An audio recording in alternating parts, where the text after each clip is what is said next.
Saudara-saudara, kita akan membahas satu tema lagi, yakni tentang Mariologi. Bagian ilmu agama membahas itu. Mariologi dalam Gereja Katolik Roma adalah sebuah bagian teologi yang berhubungan dengan Maria, Ibu Yesus. Maria dalam Gereja Katolik Roma dijuluki sebagai Sang Perawan Suci dan Ibu Tuhan, sehingga ia disebut memiliki martabat yang tak terhingga, yang berasal dari kebaikan yang tak terhingga pula, yakni Allah. Secara teologis, Mariologi Katolik Roma tidak hanya membahas kehidupannya saja, namun juga membahas berbagai penghormatan kepadanya dalam kehidupan sehari-hari, doa-doa, serta kesenian, musik, dan arsitektur yang bertemakan Maria dalam kehidupan Kristiani.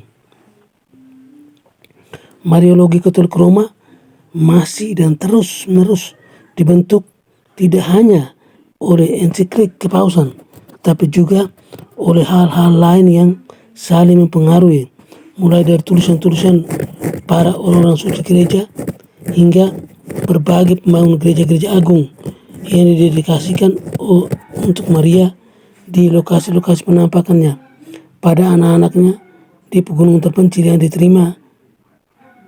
diterima sensus fidelium berdasarkan keimanan bersama. Di beberapa kasus, sensus fidelium kadang-kadang mempengaruhi keputusan kepausan yang mengenai Maria, melengkapi Mariologi dengan teologi rakyat yang membedakannya dari komponen-komponen teologi formal lainnya.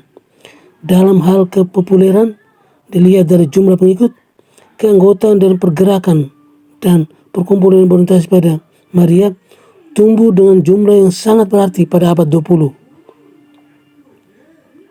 Sifat dasar Mariologi Katolik.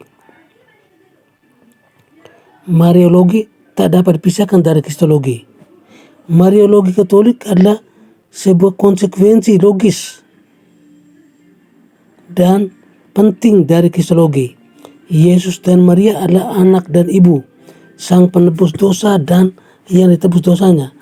Mariologi adalah kristologi yang digambar, yang dikembangkan hingga ke potensi yang sepenuhnya. Maria dan putra Yesus sangat mirip, namun tidak kembar identik dalam teologi Katolik. Oleh karena itu, ajaran-ajaran tentang Maria di samping turut memberikan sumbangan ke dalam pengajaran mengenai Kristus, juga adalah ajaran yang terpisah yang disebut Mariologi. Maria mengembangkan pengertian yang lebih mendalam mengenai siapa Kristus itu dan apa yang dilakukannya. Kristologi tanpa Maria adalah suatu hal yang salah menurut pandang Gereja Katolik Roma, karena teologi tersebut berarti tidak berasal pada wahyu kitab suci yang penuh. Umat Kristiani pada masa-masa awal dan banyak orang suci memusatkan diri pada interpretasi paralel ini. Para paus menyoroti hubungan intim antara dogma-dogma mengenai Maria dan penerimaan penuh dari dogma Kristologi. Gereja adalah kumpulan umat Allah karena dirinya adalah tubuh Kristus. Gereja hidup dalam hubungan dengan Kristus sebagai tubuh Kristus. Gereja juga memiliki hubungan dengan ibunya yang menjadi topik utama dari Mariologi Katolik. Maria dipandang sebagai citra asli gereja atau seperti dinyatakan dalam Konsili Vatikan kedua, Bunda Gereja. Mariologi terus-menerus berkembang, termasuk di dalamnya berbagai dogma, tradisi, posisi teologi resmi, dan hipostasis mengenai Maria, baik yang ada saat ini maupun yang telah menjadi sejarah. Namun, Mariologi bukan saja sebuah bidang teologi yang dipelajari oleh sedikit cendekiawan, namun sebuah konsep devosi yang dianut oleh jutaan umat Katolik yang menghormati Sang Perawan Maria Suci. Dan seperti yang didiskusikan di bawah ini, bidang teologi ini berbeda dengan bidang-bidang lain dalam teologi, dalam hal bahwa Pengembangan bidang ini seringkali berasal dari gerakan bawah, dari masa umat yang percaya, dan kadang-kadang berasal dari pengalaman-pengalaman rohani anak kecil dan sederhana di puncak gunung terpencil yang kemudian mempengaruhi tingkatan atas tata suci di Roma melalui sensus fidei.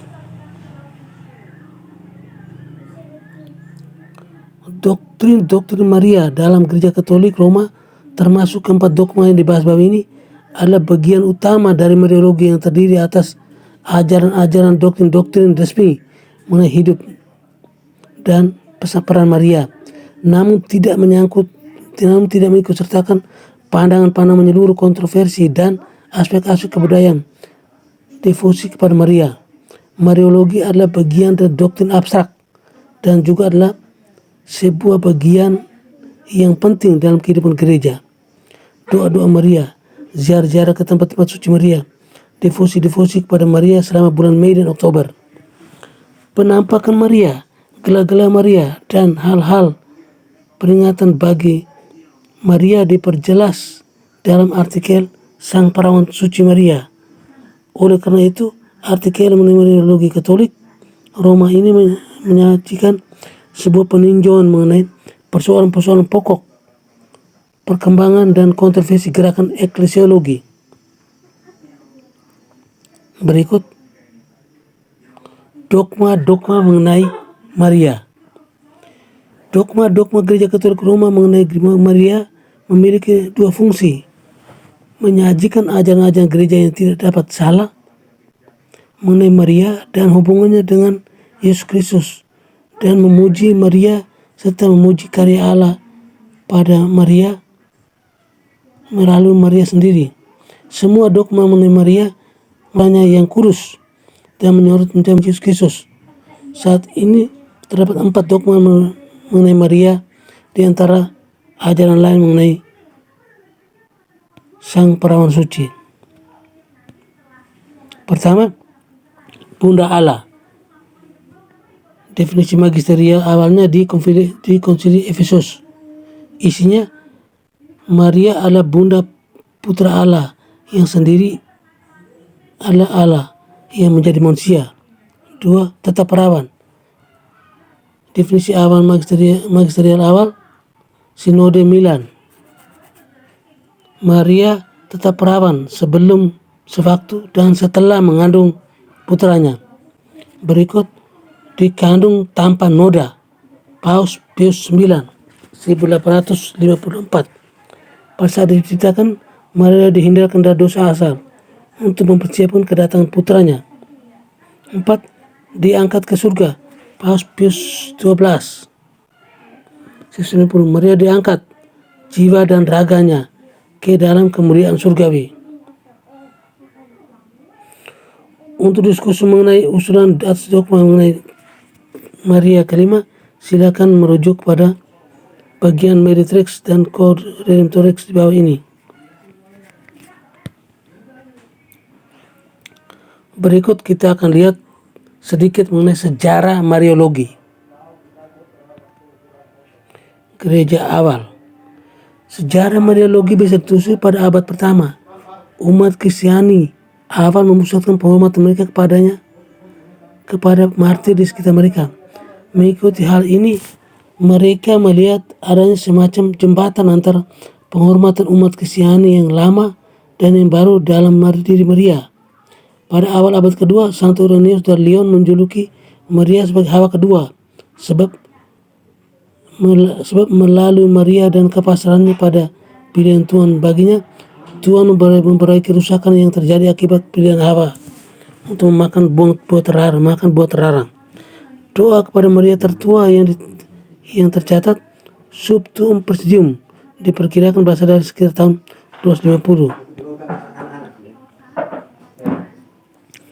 Pada abad kelima, Konsili Ekumenis ketiga memperdebatkan pertanyaan apakah Maria layak diberi gelar Theotokos, dan puncaknya menegaskan penggunaan gelar tersebut.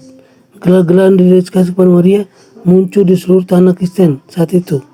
Di antaranya yang terkenal adalah Basilika Santa Maria Maggiore di Roma dan Hagia Sophia di Konstantinopel. Ajaran mengenai pengangkatan tubuh Maria ke surga menyebar luas di dunia Kristen dan mulai dari abad ke-6 dan selanjutnya. Hari peringatan ditetapkan pada tanggal 15 Agustus baik di daerah Romawi Timur maupun Barat. Abad pertengahan hingga masa reformasi Protestan.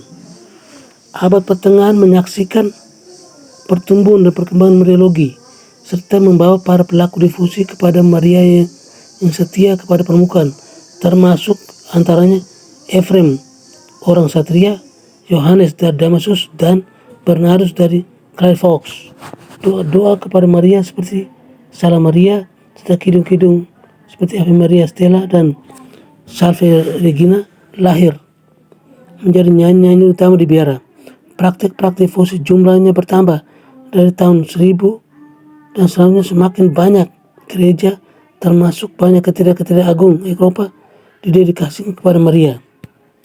Satu kontroversi besar sepanjang sejarah adalah konsep pembuangan suci. Walau konsep Maria ini tanpa dosa telah ditegaskan dalam masa-masa awal gereja, kapan dan bagaimana tepatnya Maria menjadi bersih tanpa dosa menjadi sebuah topik untuk perdebatan dan pertentangan. Secara bertahap, konsep bahwa Maria telah disucikan dari dosa asal pada saat ia diciptakan mulai diterima luas, terutama setelah Yohanes Dunas Scotus menjawab keberatan utama dari konsep kesucian Maria semenjak penciptaan sebagai kebutuhannya bagi penebusan dosa. Karya Allah dalam membuat Maria bersih dari dosa semenjak penciptaannya adalah menurutnya mungkin bentuk penebusan dosa yang paling sempurna.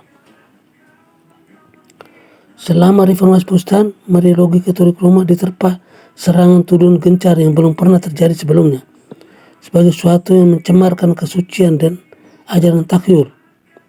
Para pemimpin Protestan seperti Martin Luther dan John Calvin, meski secara pribadi taat dan pada kepercayaan Maria seperti kelahiran para Maria dan kesuciannya, menganggap penghormatan utama Katolik pada Maria sebagai tandingan terhadap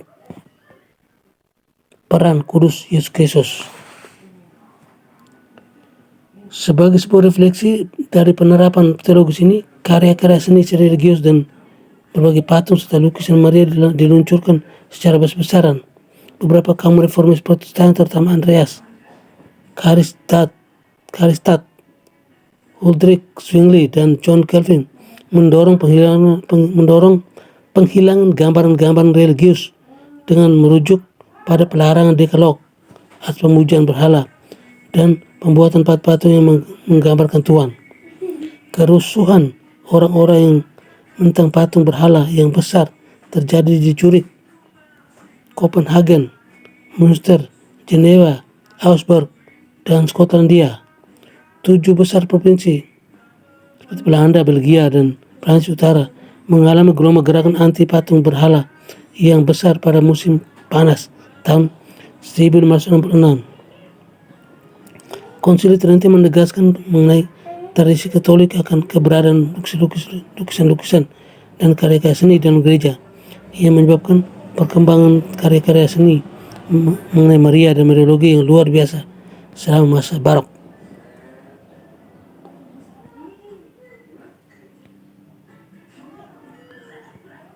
Masa barok hingga pencerahan.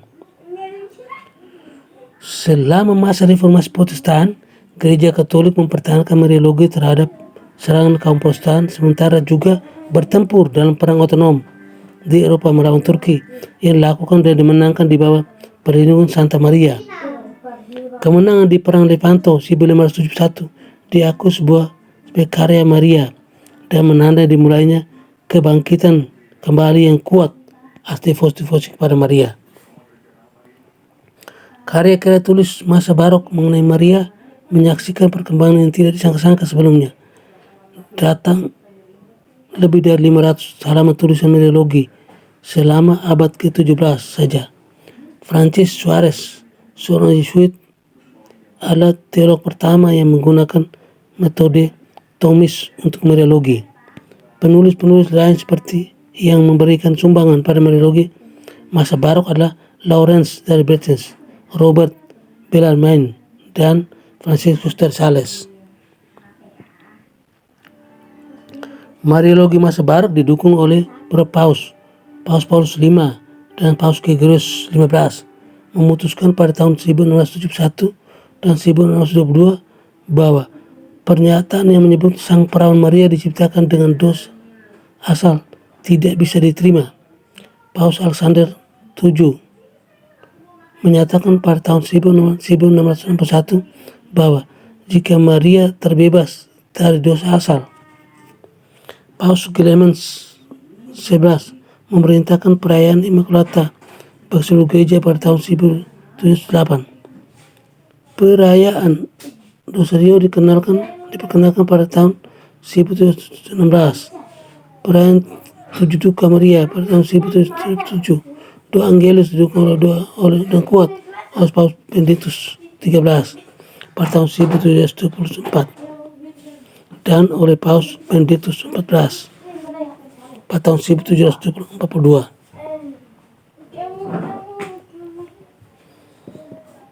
Iya, sekian dan terima kasih.